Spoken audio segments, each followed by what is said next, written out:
मेरे प्यारे शेर और शेरनियों, आपको MS लोनिका टीचिंग इंस्टीट्यूट में सभी शेर और शेरनियों का स्वागत है। आज मैं फिर ज्योग्राफी का क्लास लेके आया हूँ, जो क्लास 10th का जो बहुत ही महत्वपूर्ण टॉपिक चल रहा है अभी आपका, ठीक है, ज्योग्राफी का। ठीक है, ऑनलाइन क्लास आपका जो हम पहले पढ़ चुके हैं, मिट्टी के प्रकार, जो आपको BTC में मिट्टी 6 प्रकार की होती है, इसके बारे में हम लोगों ने अध्ययन कर चुके हैं। ठीक है ना। आगे जो हम लोग का है उसके मिट्टी यानी भूमि का उपयोग है, भूमि का उपयोग का बदलता स्वरूप, यानी कि भूमि का उपयोग का बदलता स्वरूप के बारे में हम लोग जानकारी लेंगे। ठीक है ना। इसमें देखिए हम लोग को पढ़ने के लिए मिलेगा, ठीक है, ध्यान दीजिएगा, ठीक है ना। इसमें जो है आपका भूमि का उपयोग, ठीक है ना, भूमि का उपयोग का बदलता स्वरूप है। ठीक है, तो कहता है भूमि उपयोग का बदलता स्वरूप, कहता मानव जो है विविध उद्देश्य को, यानी कि अलग अलग उद्देश्य को ध्यान में रखकर, ठीक है ना, विविध मतलब विभिन्न प्रकार के उद्देश्यों को ध्यान में रखकर भूमि संसाधन का उपयोग करता है। ठीक है ना। भूमि मेरा क्या है, एक प्राकृतिक संसाधन है। भूमि क्या है, एक प्राकृतिक संसाधन, याद रखिएगा, भूमि क्या है, एक प्राकृतिक संसाधन है। ठीक है, भूमि आपका क्या है, प्राकृतिक संसाधन है। भूमि संसाधन का उपयोग करता है, यह निम्न वर्ग में रखे जाते हैं, मतलब किस किस रूप में इसके भूमि के हम लोग उपयोग करते हैं, इसके बारे में जानकारी प्राप्त करते हैं। देखो, भूमि जो होता है, भूमि आपका वन विस्तार होता है। भूमि में क्या होता है, वन का विस्तार होता है।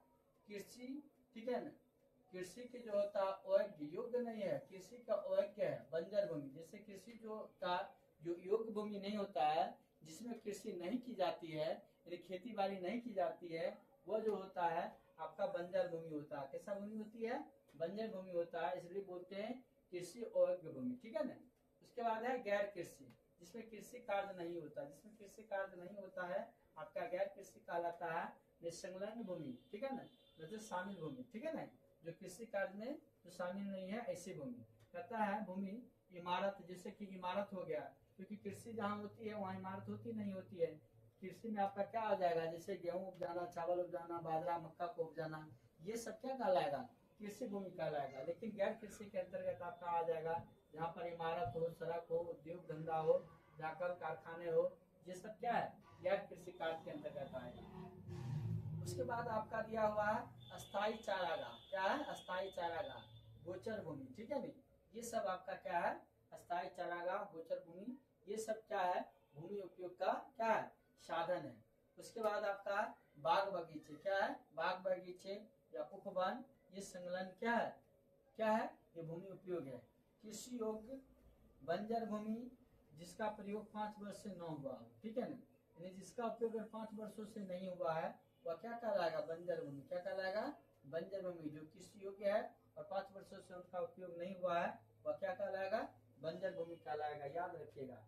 वर्तमान प्रति भूमि, ठीक है ना, प्रति भूमि भी, ठीक है ना, जो पड़ा हुआ वो भी आपके बंजर भूमि के अंतर्गत आएगा। ठीक है ना। कहता वर्तमान प्रति के अतिरिक्त वे प्रतिभूमि जहाँ 5 वर्षों से खेती न हुई हो, ठीक है। शुद्ध बोई गई भूमि, शुद्ध बोई गई भूमि, ये सब क्या, भूमि उपयोग का मानव संसाधन है। ठीक है ना। आगे बढ़ेंगे हम लोग। कहता भारत में भू उपयोग का स्वरूप, भारत में भू, भू का मतलब भूमि, भू का मतलब क्या हुआ, भूमि, भू का मतलब भूमि। भारत में भूमि उपयोग का स्वरूप, कहता भू उपयोग यानी भूमि उपयोग का 2 प्रमुख कारक निर्धारित करते हैं। ठीक है ना। भू उपयोग मतलब भूमि उपयोग, याद रखिएगा, भू उपयोग का मतलब हुआ भूमि उपयोग को 2 प्रमुख कारक निर्धारित करते हैं। एक होता है आपका भौतिक कारक, क्या होता है, एक भौतिक कारक, एक मानवीय कारक। ठीक है ना। मानवीय कारक का मतलब हुआ मानव निर्मित, क्या हुआ, मानव, मानव से संबंधित। मानवीय कारक मतलब मानव से संबंधित। भौतिक कारक हो गया प्राकृतिक से संबंधित, भौतिक कारक हो गया प्राकृतिक से संबंधित, और मानवीय कारक होगा मानव से संबंधित। याद रखिएगा, भौतिक कारक जो प्राकृतिक से संबंधित होगा और मानवीय कारक मानव से संबंधित होगा। ठीक है। देखिए भौतिक कारक के अंतर्गत क्या आता है, ध्यान दीजिएगा, भौतिक कारक के अंतर्गत क्या आता है, तथा भौतिक कारकों के अंतर्गत, देखिए भौतिक कारकों के अंतर्गत आपका भू आकृति आता है। क्या आता है, भू आकृति, यानी कि भूमि की आकार, भूमि की आकार यानी भूमि की आकृति आता है। उसके बाद आपका जलवायु हो गया और मृदा हो गया। ठीक है, ये सम्मिलित किया जाता है आपको भौतिक कारक। तो ये मृदा आपका मिट्टी, जलवायु, भू आकृति भौतिक कारक के अंतर्गत आता है। ये आपका प्राकृतिक क्या है, ये प्राकृतिक संसाधन के अंतर्गत आता है। आगे हम लोग देखते हैं मानवीय कारक है। जो मानवीय कारक की बात किए हैं, जो मानवीय कारक आपको मानव निर्मित के अंतर्गत आ जाएगा। किसके अंतर्गत आ जाएगा? मानव निर्मित के अंतर्गत है। मानवीय कारकों के अंतर्गत, यानी मानवीय कारकों के अंतर्गत, मानवीय कारक का मतलब मानव के द्वारा, मानवीय कारक का मतलब मानव के द्वारा, जैसे जनसंख्या घनत्व। क्या है? जनसंख्या घनत्व। तो जनसंख्या जो घनत्व है, इसका अर्थ होता है कम क्षेत्रफल पर, ठीक है ना, कम क्षेत्र पर अधिक व्यक्ति का निवास, वह जनसंख्या घनत्व कहलाता है। क्या कहलाता है? जनसंख्या। क्षेत्रफल कम है, जनसंख्या घनत्व अधिक है। जिसे भारत में दिया है 382 व्यक्ति प्रति वर्ग किलोमीटर है। कितना है? 382 व्यक्ति प्रति वर्ग किलोमीटर। इसका मतलब है भारत में अगर 1 किलोमीटर क्षेत्रफल है, भारत का 1 किलोमीटर क्षेत्रफल है, 1 किलोमीटर, तो उसमें 1 किलोमीटर में आपको 382 व्यक्ति निवास करता है। कितना करता है? 382 व्यक्ति निवास करता है 1 किलोमीटर। ये क्या कहलाता है? भारत का जनसंख्या घनत्व कहलाता है। ठीक है, कहता है इसमें आता है आपका क्षमता। क्या आता है? इसमें जनसंख्या घनत्व आता है, प्रौद्योगिक क्षमता आता है, संस्कृति आता है, यानी संस्कृति का आपका पालू तैयार हो गया, परंपरा इत्यादि शामिल किया जाता है। आपका मानवीय कारक इससे होता है। ठीक है ना, आगे हम लोग बढ़ेंगे। आगे दिया हुआ, ठीक है, धारा के कुल भौगोलिक क्षेत्रफल। ठीक है ना, कुल भौगोलिक क्षेत्रफल की बात किया जाए, भारत का कुल जो क्षेत्रफल की बात किया जा रहा है, याद रखिएगा भारत का अगर कुल क्षेत्रफल अगर आपको पूछा जाए, ये आपका याद रखिएगा, आप लिख देते हैं 32,87,263 वर्ग किलोमीटर, जिसको 32.8 लाख लिखा हुआ। क्या लिखा हुआ? 32.8 लाख। इन पूरे अगर जानना है भारत का क्षेत्रफल, आपको 32,87,263 वर्ग किलोमीटर क्या है? भारत का क्षेत्रफल है। कहता 32.8 लाख वर्ग किलोमीटर क्षेत्र के मात्र 93%, ठीक है, कितना परसेंट? 93% भाग का ही भूमि उपयोग का आंकड़ा उपलब्ध है। ठीक है ना, मतलब जो आपका भारत का कुल जो भूमि है 32.8 लाख वर्ग किलोमीटर, इसमें मात्र 93% भाग का ही क्या है? भूमि उपयोग का आंकड़ा उपलब्ध है। ठीक है ना, इसमें कह रहा है कि जम्मू कश्मीर में, तो जम्मू कश्मीर में पाक अधिकृत, जम्मू कश्मीर का कुछ क्षेत्र है ना, तो पाक मतलब पाकिस्तान के अधीन है। किसके अधीन के अंतर्गत? जम्मू कश्मीर में पाक अधिकृत क्षेत्र है। जम्मू कश्मीर में जो पाक अधिकृत के क्षेत्र है, पाकिस्तान के अंतर्गत जो क्षेत्र आता है, और चीन अधिकृत क्षेत्र, चीन के अधिकार में भी जो कुछ क्षेत्र अधिकृत है, ठीक है, पूरी उपयोग सर्वेक्षण नहीं हो पाया है। ठीक है ना, उस भूमि को क्या सर्वेक्षण उपयोग नहीं हो पाया। याद रखिएगा भारत का जो कुल क्षेत्रफल है, याद रखिएगा, गौर कीजिएगा, भारत का कुल क्षेत्रफल है 32,87,263, 32.8 लाख वर्ग किलोमीटर है, जिसमें 93% जो है 93% भाग का ही भूमि उपयोग का आंकड़ा उपलब्ध है। इसमें जो 93% है, जो 7% बच जाता है। कितना बच रहा है? 7% जो बच जाता है, उसमें आप क्या है, जम्मू कश्मीर के पास जो पाक अधिकृत क्षेत्र है, उसका इसमें लेखा जोखा नहीं किया गया है।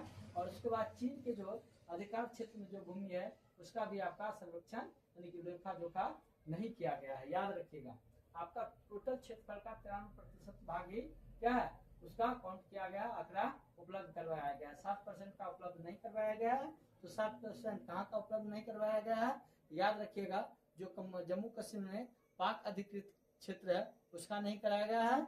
और चीन के जो अधिकृत जो है, चीन के जो अधिकार क्षेत्र में, उसका आकलन नहीं किया गया है। तथा ये याद रखिएगा, भारत जो है ना पशुधन के मामले में, याद रखिएगा, भारत जो पशुधन के मामले में विश्व में, याद रखिएगा, विश्व में अन्य देशों में शामिल किया जाता है।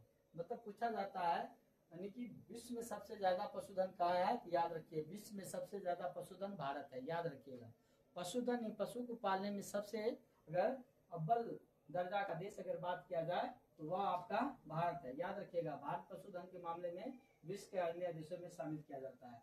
किंतु कहता है अस्थायी चारागाह, ठीक है ना, अस्थायी चारागाह के लिए यहाँ बहुत कम भूमि का उपलब्ध है, जो पशुधन के लिए पर्याप्त नहीं है। यानी विश्व के देशों में जिस प्रकार से पशुधन के मामले में प्रथम स्थान रखते हैं, तो उस प्रकार से चारागाह के मामले में अस्थायी चारागाह उस प्रकार से उपलब्ध नहीं है, जिस प्रकार से हमारे देश, ठीक है ना, पशुधन को पालन करते हैं, उसके हिसाब से इसमें अस्थायी चारागाह का पालन नहीं किया जाता है। कहता है पशु पालन पर इसका प्रतिकूल प्रभाव पड़ता है तथा वर्तमान में प्रति के अतिरिक्त, प्रति का अतिरिक्त मतलब प्रति भूमि का मतलब ऐसी भूमि जिसको जोता कोड़ा नहीं गया हो, जिसको जोता कोड़ा नहीं गया है, वह भूमि क्या कहलाती है? प्रति भूमि कहलाती है। प्रति भूमि के अतिरिक्त अन्य जो प्रति भूमि अनुपजाऊ होती है, जो उपजाऊ नहीं होती है उसे हम क्या कहते हैं, अनुपजाऊ भूमि। क्या कहते हैं, अनुपजाऊ। प्रति भूमि जिसमें क्या होता है, फसल को नहीं उपजाया जाता है, तो फसल को नहीं अगर उपजाया जाता है तो वह आपका अनुपजाऊ भूमि कहलाती है। कहता है ऐसी भूमि जो 2-3 वर्षों से अधिक वे बार बोया जा सकता है। ठीक है ना, जो 2 या 3 वर्षों से अधिक वे बार बोया जा सकता है। ठीक है ना, ठीक है, जो बोया जा सकता है उपजाऊ है, जो नहीं बोया जा सकता है अनुपजाऊ है। तथा अगर ऐसी भूमि को विशुद्ध बोया गया क्षेत्र में शामिल कर लिया जाए तब भी वर्तमान उपलब्ध क्षेत्र का मात्र 54% भाग ही कृषि की जाती है। याद रखिएगा, भारतीय कुल क्षेत्रफल का मात्र 54% भाग पर क्या किया जाता है, कृषि कार्य किया जाता है। मात्र 54% भाग पर, याद रखिएगा, देश के कुल क्षेत्रफल का 54% भाग पर ही क्या किया जाता है, कृषि कार्य किया जाता है। ये आपके लिए बड़ा इंपॉर्टेंट बात है। आइए हम लोग बढ़ते हैं। कहता है शुद्ध बोए गए क्षेत्र के विस्तार में भी सभी राज्यों में पर्याप्त विविधता है। पंजाब और हरियाणा में कुल भूमि के 80% भाग पर खेती होती है। देखिए, याद रखिए, देश के कुल क्षेत्रफल का 54% भाग पर ही खेती होती है। देश के कुल क्षेत्रफल का 54% भाग पर क्या होती है, कृषि होती है। लेकिन पंजाब और हरियाणा के पास जो क्षेत्रफल है जमीन का, भूमि का, पंजाब और हरियाणा एक ऐसे राज्य है जहाँ पर अपने कुल भूमि का 80% भाग खेती करते हैं। देखिए यहाँ इसका मतलब है, ये जो भाग है 80% जो आपको दिखाया जा रहा है ना, इसका मतलब है कि आपका पंजाब और हरियाणा एक कृषि प्रधान राज्य है, कृषि प्रधान राज्य है। और कृषि यहाँ का मुख्य क्या है, जीविका का साधन है। कारण क्या है, यहाँ जो पंजाब और हरियाणा है अपने कुछ क्षेत्रफल का 80% क्या करते हैं, कृषि कार्य में लगे हुए व्यक्ति हैं। ठीक है ना, तो भूमि के 80% भाग पर खेती होती है। जबकि अरुणाचल प्रदेश, मिजोरम, मणिपुर और अंडमान निकोबार द्वीप समूह में मात्र 10% ही कृषि क्षेत्र में लगा हुआ, मात्र 10% भाग पर ही कृषि की जाती है। कहाँ पर, देखिए आपका अरुणाचल प्रदेश, मिजोरम, मणिपुर और अंडमान निकोबार में मात्र 10% पर ही कृषि कार्य होती है। वही पंजाब हरियाणा में कितना परसेंट पर होती है, तो 80% पर कृषि कार्य होती है।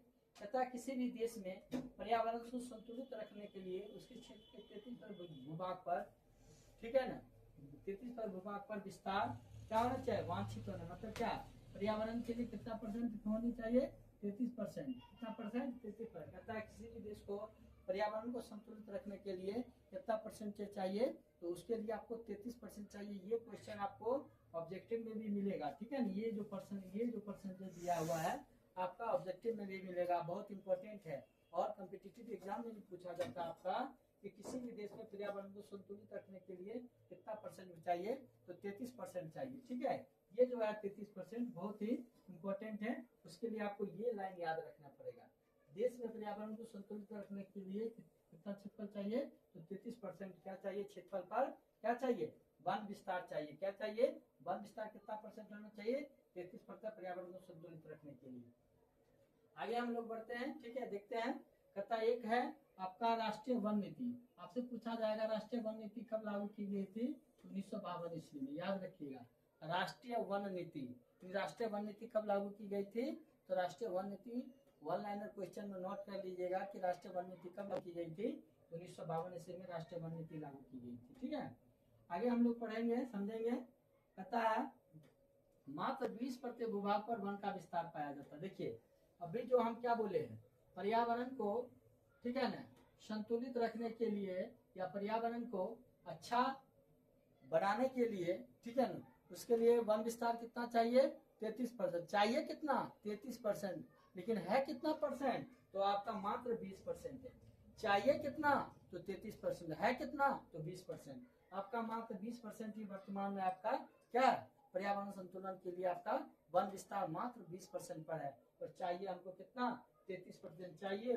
और है कितना परसेंट, 20% ही वन विस्तार है हमारे पर्यावरण के लिए। ठीक है ना, जो विनाशकारी संकेत दे रहा है, क्या दे रहा है, विनाशकारी संकेत दिया जा रहा है। इसलिए कहा जाता है एक पौधे को काटिए तो दूसरे पौधे लगाइए, तभी पौधे को काटिए, ताकि मेरा संतुलन जो है पर्यावरण के प्रति बना रहेगा।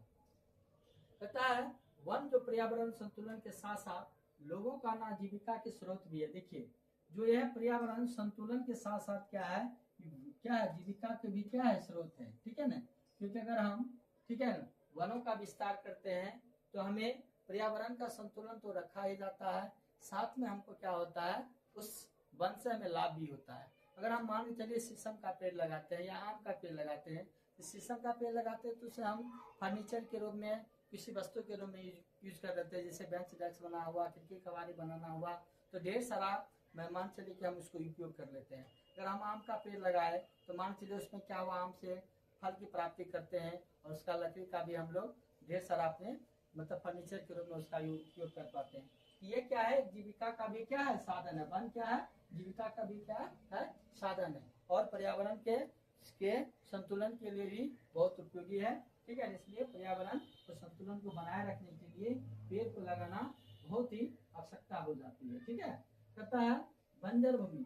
बंजर भूमि क्या होती है, एक ऐसी भूमि होती है जहाँ पर क्या होता है, खेती बाड़ी नहीं होती है, 4-5 वर्षों तक वैसे ही भूमि पड़ा हुआ रह जाता है। ठीक है ना, तो इससे भूमि बंजर भूमि के अंतर्गत आ जाता है। ठीक है, आगे देखिए, कहता है पथरीली चट्टानें। ठीक है ना, पथरीली चट्टानों, शुष्क मरुस्थलीय चट्टानों भूमि बंजर है। ठीक है ना, जो पथरीली चट्टान होती है, सूखा हुआ जो भूमि होती है, मरुस्थलीय मरा हुआ जो भूमि होती है, वो आपका क्या है, भूमि बंजर है। इस भूमि या संस्कृति का कहता है गैर नियोजित विकास भूमि।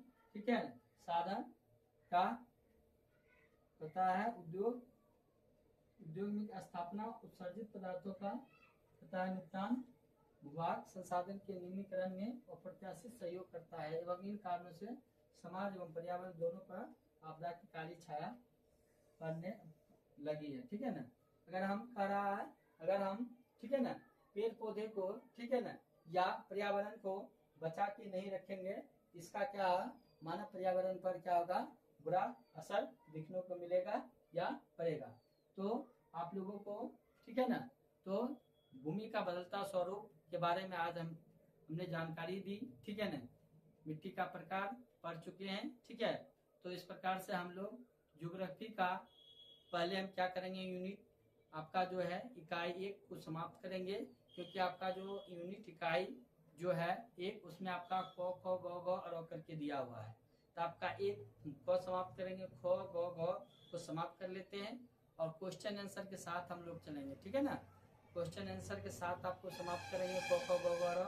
जब यूनिट 1 आपका समाप्त हो जाता है तो ज्योग्राफी भी चलाएंगे, साथ साथ सिविक्स भी चलाएंगे। ठीक है, और आपका अर्थव्यवस्था भी चलाएंगे। तो सभी आपका सोशल साइंस चलेगा 10th क्लास का। इसलिए MS लोनिका टीचिंग इंस्टीट्यूट पर आप धैर्य के साथ बने रहें। आपको एग्जाम से पहले प्रीवियस ईयर क्वेश्चन PYQ भी कराएगा, मॉडल सेट भी करवाया जाएगा और बुक भी पूरा पढ़ाया जाएगा। इसलिए धैर्य के साथ MS लोनिका टीचिंग इंस्टीट्यूट पर क्लास आप लोग लेते रहिए और अपने तैयारी को एक नया अंजाम देते रहिए। जय हिंद मेरे प्यारे साथियों।